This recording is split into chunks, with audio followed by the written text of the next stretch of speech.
All right, hello AP Calculus BC. This is going to be a video on just topic 7.7. On the calendar, we have 2 days to cover 7.7 as well as 7.3 and 7.4. This video is only going to cover 7.7, and then tomorrow we will cover 7.3 and 7.4. So the fill in the blank at the top, it shows that we are no longer going to be finding a general solution that has a plus c in the function, but we are actually going to find a particular solution, meaning now today we are actually going to solve for c and then check the solution. So SIS might help you remember the steps. First we separate just like we did yesterday, then we integrate, but today we're going to solve for c, and then we isolate that c, isolate the y to be y equals, and then you can double check your solution by plugging in the initial condition to check. So example 1, using our skills that we used yesterday, we are given dy dx equals 5y. We're going to, first of all, divide both sides by y and multiply both sides by dx. That would get us 1 over y dy on the left, and that would get us 5 dx on the right. Then we can integrate both sides. The left side would become natural log of the absolute value of y. The right side would become 5x plus c. But now here's what's different. We are going to evaluate that at the point 3, 1, because that is our initial condition that we are given. We're told that f of 3 equals 1. So now we can substitute 3 in for x and 1 in for y, and let's go ahead and solve for c. If I put 1 here, natural log of 1 is 0. If I put 3 here, that gets me 15, and therefore I just found out that c equals negative 15. So we are no longer finding the general solution because we are given an initial condition. We can actually solve for what c equals, and now we can write our particular solution. Now when we plug that negative 15 in, we go back to this point here and we plug the negative 15 into the equation, but now I have to isolate and get it to be y equals. So from here, I remove the natural log by switching into exponential form, and then I remove the absolute values by putting plus or minus. So this is my particular solution. However, what we want to do now is decide between the plus or the minus. We should not leave both the plus or minus in the problem. Only one of them is correct, and that's where we're going to use the initial condition to check which sign, sign, we want to keep. So I now take my 3, 1 and I plug it back into the problem. I put the 3 in for x, I put the 1 in for y, and if I figure out this exponent, that gets me a 0, and e to the 0 is 1, and so now I can see that I'm going to want the positive version, not the negative version, because I have a positive 1 on the left and I have a positive 1 on the right, so I don't want to keep the negative, which means my actual particular equation does not have the minus in front of it, just the plus. All right, example 2. Here we are given x times y cubed. So what we're going to do is we're going to divide by the y cubed and multiply by the dx, getting us this setup here. We can now take the integral of both sides. You notice off to the side to help me with the integral on the left, I wrote it as y to the negative third. I add an exponent, divide by that exponent, so now I can reveal my actual integral.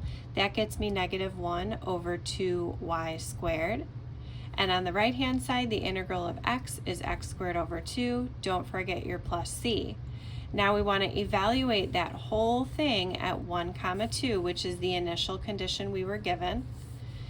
I can plug the 1 in for x, the 2 in for y. On the left side, I get negative 1/8. On the right side, I have 1/2 plus c. If I subtract the 1/2 over, I get my c value is negative 5/8. Now I can put that back in right here, put that negative 5/8 in, and now I have to solve for y. So I multiplied everything by -2. Of course, that's not the only way to solve here, but that's what I selected. So I multiplied everything by -2, and that got me this step here. And then what I'm going to do is I'm going to bring the y squared up to the top, which means all of this goes to the denominator, and I also reordered it. I put the 5/4 first and the minus x squared second. Then I square rooted both sides, and don't forget your plus or minus. But like we talked about in example 1, we don't want to keep the plus and the minus. We have to use our initial condition to check to see which one we want to keep. So now I plug in my 2 for my y and my 1 for my x.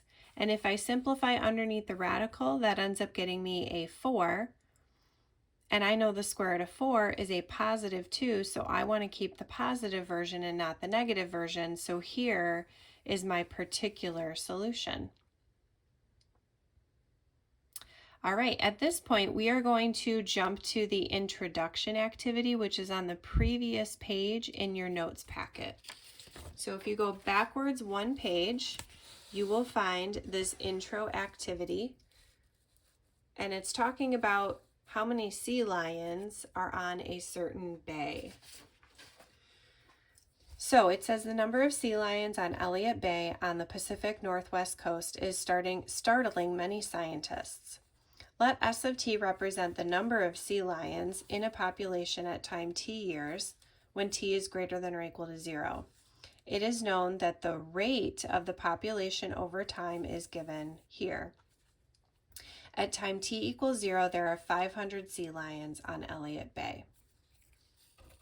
All right, so the very first question says, describe how the population of sea lions is changing over time.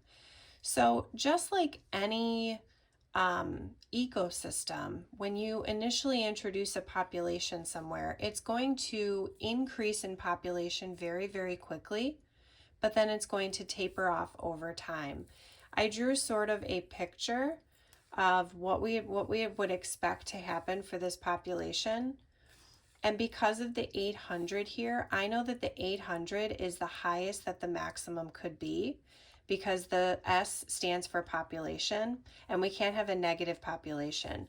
So the population increases very quickly at first, but then it slows down and it maxes out at 800. The next question says, when will the population of sea lions stop growing, and how do you know? Well, we talked about that from number 1. I know that the population is going to stop growing at S equals 800 because that's when the derivative would be 0. All right, now it says write but do not solve an integral expression that gives the amount of sea lions on Elliott Bay after X years. So I would have to find, by using my initial condition, the sea lion population starts at 500, but then I'm going from 0 to some unknown amount of years. They said use X years, so I'm going from time 0 to an unknown amount of years of the derivative, which is ds dt, s prime of t dt. Now, let's see if we can come up with a specific solution for s of t. Let's see if we can actually find the original function representing the population. So we are going to separate the variables in the differential equation that's given to us from up above. What I did was I divided by 800 minus s. That goes into the denominator on the left side now. And I multiplied by dt, and that goes on the right side with the 2/5.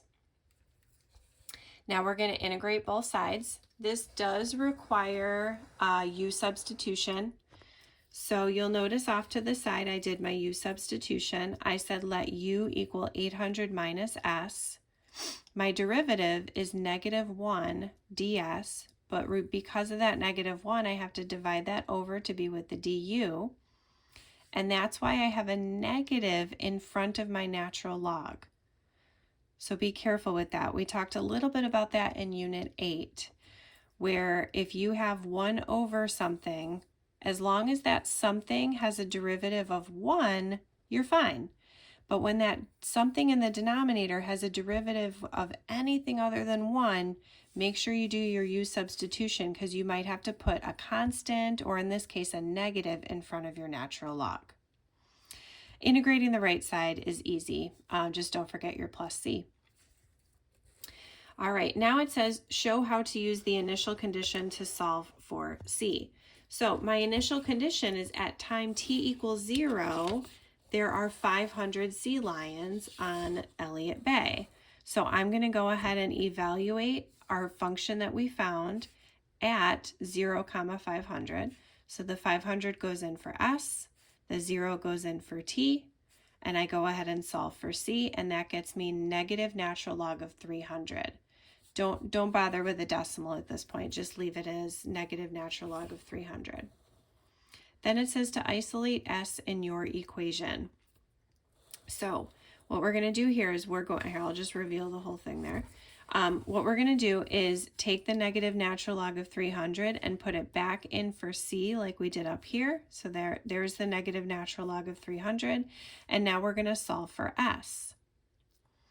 So what I did here was I divided everything by -1, which switched the order of my pieces on the right-hand side. Then I got rid of the natural log by switching to exponential form. Then I got rid of the absolute values by putting a plus or minus on the right-hand side. I also figured out that e to the natural log of 300 was just 300. So let me write that off to the side. E to the natural log of 300 is just 300.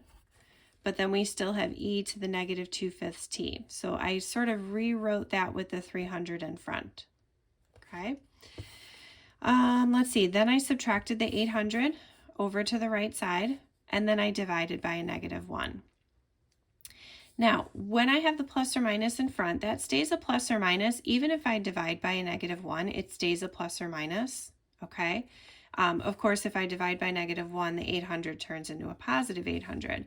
But now what I have to do is figure out which is correct. Is it the plus 300 or is it the negative 300? And so that's where we're going to check using our initial condition. Right now, there are 2 possible solutions, plus or minus, but only one model actually describes the population of sea lions if s of 0 equals 500. So put the 500 in for your s, put the 0 in for your t, and if you look carefully, we have e to the 0 here, which is positive 1. And if we have 300 times 1 plus 800, that has to be a negative 300 in order to get 500. If you had a positive 300 here, that would equal 1100, not 500. So we are actually going to keep the negative version this time, as opposed to in the the 2 examples in the notes, we kept the positive version, but this is an example where we would want to keep the negative and not the positive. So this equation is actually the model for the population. And if I enter that into my y equals on the calculator, and I adjusted my window already, this is exactly what we were expecting for the population. The population is going to increase very quickly, but then it's going to taper off, and it's not going to go above 800 at all. And so hopefully the 2 examples in the notes plus this intro activity helps you understand how to find a specific particular solution as opposed to just a general solution.